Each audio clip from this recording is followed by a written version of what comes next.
In the last 20 years, there has been an 80% increase in traffic on our roads.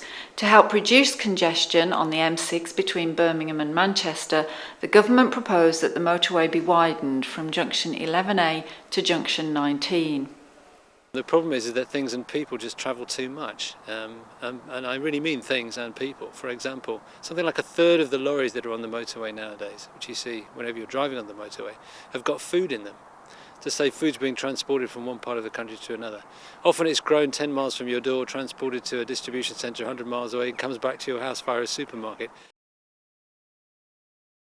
We don't have to widen.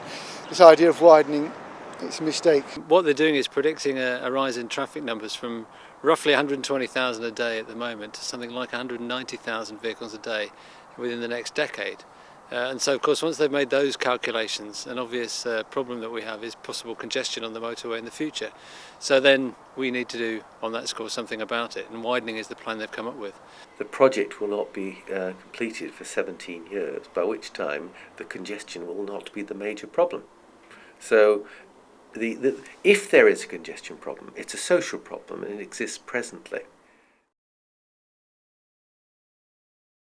They haven't taken into consideration the true cost.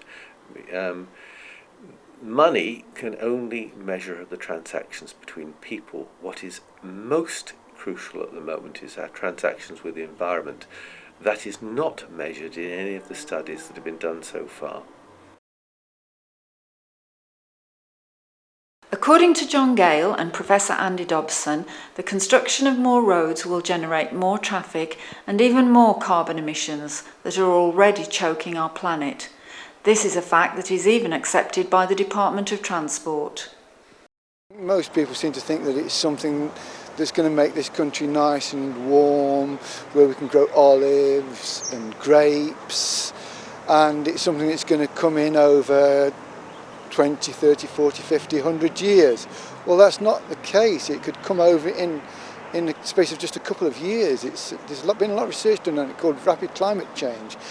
And there's a very, very strong chance, the longer we leave until we do something definite, the more chance there is of this happening. And that is the fact that the Gulf Stream could be weakened and whoops, we're into an Ice Age Europe. There's a definite change in the distribution of wildlife and species of all sorts, whether it's plants or animals up and down the country. And we know that, for example, seasons are lasting different times to what they used to last, and so on and so forth. So there are some kind of very big and major changes taking place as a result of that. It's very, very hard to imagine what 6 years of building along the 50 miles of widening that this is between junctions 11 and 19 are going to have. So there's the basic, chaos which we think will ensue for a start. There's also very clearly a problem with house prices as well.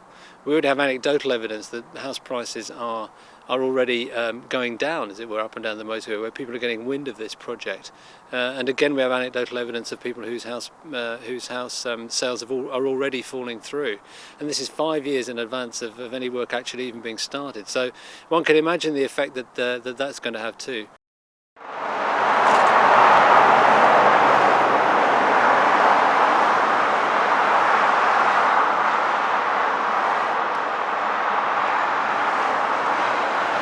This mad industrialised expansion has gone too far and the road building has just got to stop.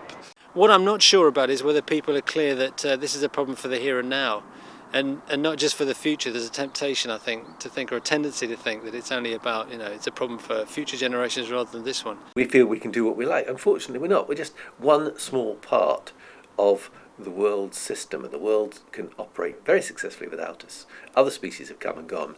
If we keep going the way we're going, we'll go.